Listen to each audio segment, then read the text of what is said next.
죄지 없는 논술 전형을 지원하지 않으면 왜 손해인가 하는 주제로 얘기를 하려고 합니다.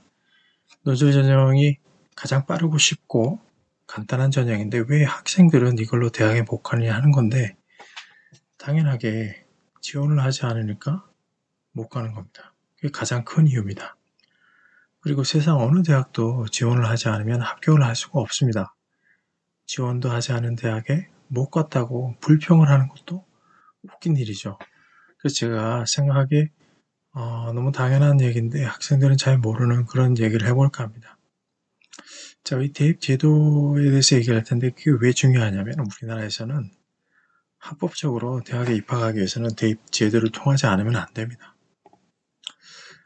대학 입학의 이제 당사자를 보면 학생들을 뽑는 대학이라는 게 있고요. 대학에 들어가는 학생들이 있죠. 그리고 교육부가 있습니다. 지금 교육부에서 정한 우리나라 대입 제도의 목적이 학교 교육의 정상화하고 사교육비 절감입니다. 말이 안 된다고 생각하시겠지만 사실이고요. 그러니까 대학 학생들 교육부 생각이 다 다릅니다. 일단 대학의 목적은 우선 이제 선발 정도가 되겠고요. 학생들은 자기가 생각하는 대학에 가는 정도겠죠. 부모님들 창피하지 않게 알만한 대학, 그런 데 가는 거, 또 취직 잘 되는 대학에 가는 거, 이 정도일 겁니다.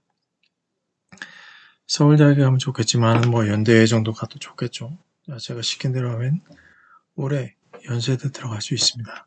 자, 대입 제도의 목적이 학교교육 정상화와 사교육비 절감이라고 했는데, 여기서 사교육비 절감으로 나온 정책이 바로 수시제도입니다.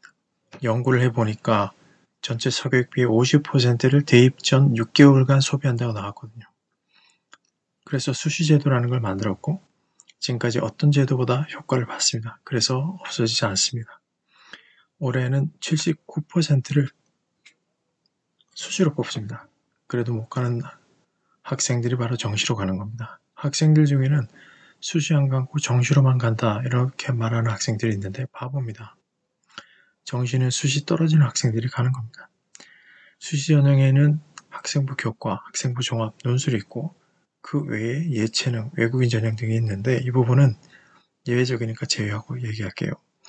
학생부 교과는 말 그대로 학교 성적이 좋은 학생들이고, 학생부 종합은 비교과에서 뭔가 특기나 장점이 있는 학생들이죠. 이 학생들은 그냥 그걸로 대학 가라는 겁니다. 그러면 논술 전형은 뭐죠? 논술 전형은 이도저도 아닌 학교 성적이 좋지 않은 학생들을 위해서 만든 전형입니다. 대부분의 학생들이 여기에 속합니다. 그리고 대부분의 학생들이 고1 이때 성적이 엉망인데 이 성적은 바꿀 수가 없잖아요. 그럼 이 학생들은 고3에 열심히 공부를 해도 결코 좋은 대학에 갈 수가 없어요. 근데 이 성적을 믿을 수 없다고 해버리고 새로운 시험을 치게 하면 논리적으로 딱 맞습니다.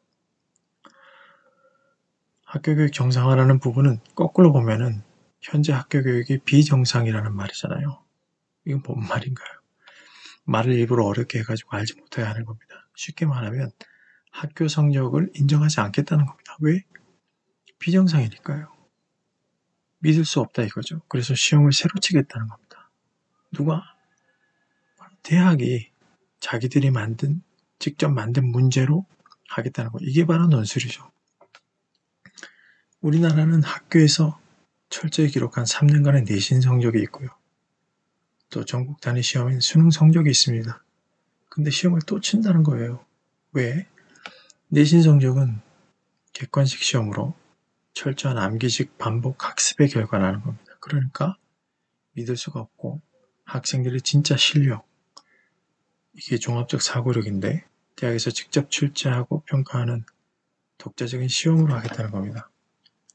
여기서 중요한 부분은 바로 공부 못해서 성적이 안 좋은 학생들을 위해서 논술 전형을 만들었다는 부분이에요. 지금 모든 사람들이 다 논술을 잘하면 논술 전형 지원하라고 하잖아요. 이건 잘못된 표현이고 잘못된 정보입니다. 논술을 잘하는 사람은 없습니다. 논술과 대입 논술은 또 완전히 다르고요. 내신 성적이 안 좋은 학생이 목을 매하는 전형입니다. 여기서 떨어지면 정시로 가야 돼요. 선택지가 없어요. 근데 나는 내신이 안 좋은데 어떻게 논술로 되겠어? 이게 말이 안 되는 겁니다. 입시 제도에 대해서 전혀 모르고 있는 겁니다. 학교 성적이 안 좋은 학생들은 선택의 여지가 없어요. 논술밖에. 또 논술 뒤집기 뭐 이런 말 하는데 이게 이상한 말이 아닙니다. 결과로 보면 논술 제도 자체가 그런 용도로 만들어진 거예요. 학교 성적을 못 믿으니까요. 기준이 달라졌다. 이거 뭔 의미인가 이걸 이해를 못하죠. 예를 들면은 서경대도 논술 치고 연세대도 논술 치는데 서경대는 가기 쉽고 연세대는 어렵고 이런 게 아닙니다. 내신이나 수능 기준으로 한다면 그렇겠죠. 하지만 기준을 대입 논술고사로 잡아버리면 똑같아요. 그러니까 그 의미는 뭐냐? 서경대 합격 가능한 학생은 연세대도 합격 가능한 겁니다. 이걸 알면 서경대 갈까요? 학생들은 논술에 대해서 전혀 모르니까 이런 간단한 판단도 못 내리는 겁니다. 자, 그러면 또 왜 최저 없는 대학에 가야 되냐? 당연히 최저 맞추기가 어렵기 때문이죠. 어렵기도 하지만 또 이게 말이 안 되는 겁니다. 그 수능 최저 합격 기준이 이게 자격 기준이거든요.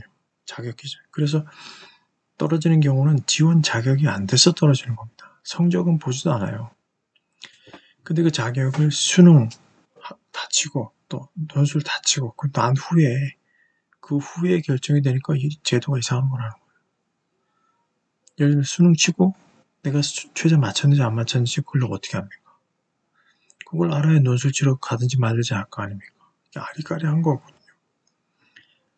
또 수능 망쳤다고 시험을 안 쳤는데 나중에 보니까 최저 맞췄어. 그럼 어떻게 합니까? 이런 경우가 많아요. 그러니까 이런 거 고민할 필요 없이 최저 없는 데 가라 이 얘기입니다. 왜? 수시 6번까지 지원 가능하니까요. 그리고 논술 난이도 차이도 없다고 했잖아요. 그러니까 가능한 겁니다. 자, 이렇게 쉽고 간단한데 왜 논술 전형으로 대학을 못 가죠? 지원을 안 하니까 그런 거예요. 그럼 왜 지원을 안 하나요? 문제가 어렵니, 경쟁률이 장난 아니니 뭐 이런 얘기를 합니다. 이게 다 학원에서 만들어낸 핑계예요. 학생들이 덥석 물어봅니다. 그러니까 이게 우선 문제가 어렵다는 건 사실 아니죠. 어려워 보이는 것 뿐입니다. 그리고 기본적으로 시험인데 문제가 어렵다고 안 친다는 게 말이 됩니까? 문제는 원래 어려운 거예요. 중요한 거는 나는 어려운 문제를 치고 다른 사람은 쉬운 문제를 치는 게 아니라는 거예요. 이런 핑계로 논술 안 한다는 사람들은 정말 전응아들입니다. 경쟁률은요. 주관식 시험에서 경쟁률 의미가 없습니다. 학생들은 객관식 시험만 쳤기 때문에 이게 뭔지 이해를 못하는데 객관식 시험처럼 1, 2점 차이가 중요한 거는 경쟁률이 중요하죠. 근데 논술 시험에서 경쟁률은 진짜 별 의미가 없어요. 운동을 막 시작한 학생이 올림픽 금메달 못 딸 바에는 나 아예 운동 안 해. 이렇게 얘기하는 거랑 똑같은 겁니다. 자, 문제 부분 또 나왔는데 논술고사 문제가 어렵고 하는 건 어쩌고 하는 건 이제 말끔히 해결됐습니다. 선행학습 영향평가 보고서라는 게 발표되고 더 이상 뭐 논술 문제가 어떠니 대학에서 배우는 내용이니 뭐 이런 거는 더 이상 그런 얘기 나올 수가 없게 된 거고요. 제가 오래전부터 얘기한 대로 어려운 게 아니라 복잡한 겁니다. 자, 여기 그림 두 개를 보면 이 내용이 똑같은 거예요. 단지 흩어놓았을 뿐입니다. 학생들이 괴로워하는 부분은 바로 이 시험 형식에 적응하지 못해서 그런 건데 그거는 조금만 연습하면 누구나 잘할 수 있습니다. 적어도 학교 가는 데는 문제가 없습니다. 또 경쟁률 이것도 징글징글한 핑크거리인데요. 학생들은 논술이 하기 싫으니까 계속 이런 얘기를 하는 것 같아요. 경쟁률은 논술고사 같은 주관식 시험에서 큰 의미가 없습니다. 여러분 아이돌 연습생 뽑을 때 경쟁률 어떻습니까? 한 10,000대 1, 뭐 이렇게 되죠. 근데 거기서 경쟁률이 의미가 있나요? 주관식으로 뽑아서 그런 겁니다. 논술고사도 경쟁률은 의미가 없고요. 학생들의 생각은 저렇게 많은 사람들이 오면은 그 중에 나보다 잘하는 사람이 있지 않을까 이런 생각을 하는 거죠. 전부 다 똑같습니다. 논술 수석 합격하는 학생도 막연하게는 여러분하고 다르지 않습니다. 논술이라는 시험은 새로운 시험이고 또 매 문제가 다 달라요. 논술이 새로 만든 시험이니까 어디서 배워서 잘할 수 있는 사람의 시험이 아닙니다. 그러니까 그런 비현실적인 생각으로 포기하는 사람은 바보죠. 자, 지금까지 2024학년도 최저 없는 수시논술고사에 응시해야 하는 이유를 말씀드려봤는데요. 저는 전교 1등 해가지고 지역균형으로 서울대 갈 거다 이런 정도가 아니라면 지원 안 하는 사람이 바보라고 생각합니다. 제도 자체가 그렇게 되어 있어요. 최저 없는 수시논술고사는 정말로 대학에 입학하는 가장 빠르고 쉽고 간단한 방법이라는 걸 좀 아셨으면 합니다.